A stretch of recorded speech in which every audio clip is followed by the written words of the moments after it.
បាទជម្រាបសួរប្រិយមិត្តនៅក្នុងវីដេអូនេះខ្ញុំនឹងលើកយកអំពីរបៀបយើងចូលទៅ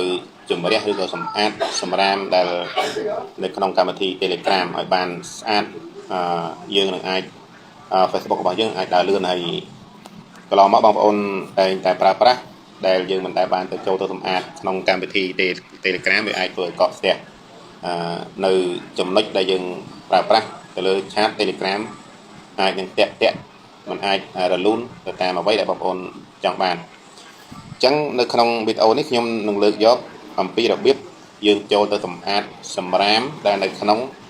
កម្មវិធី Telegram ដែលកកស្ទះកន្លងមកណាបាទអញ្ចឹងដើម្បីកុំឲ្យខាតពេលបងប្អូនចូលទៅធ្វើទាំងអស់គ្នាបាទជាដំបូងយើងចូលទៅក្នុងកម្មវិធី Telegram មកបាទបាទ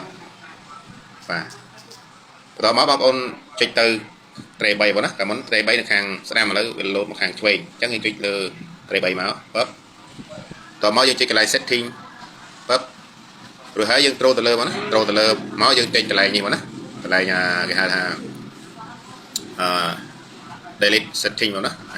មានសញ្ញានាឡិកាណាបងប្អូនចំណាំមើលผมចេះយើងក៏ចេះភាសាអង់គ្លេសយើងមើលចំណាំទៅលើសញ្ញានាឡិកាចុចលើនាឡិកាមក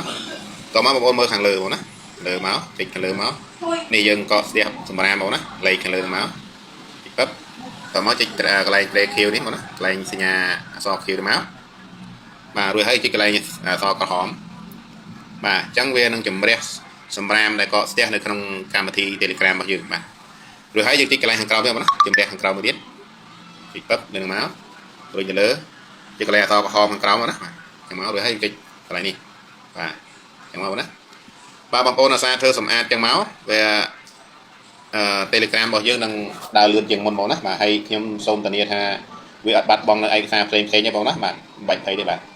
អញ្ចឹងយើងថយមកអស់ណាអរគុណច្រើនបងប្អូនវីដេអូមានតែប៉ុណ្ណឹងបងណាអរគុណច្រើនសម្រាប់ការតាមដានពីដើមរហូតដល់ចប់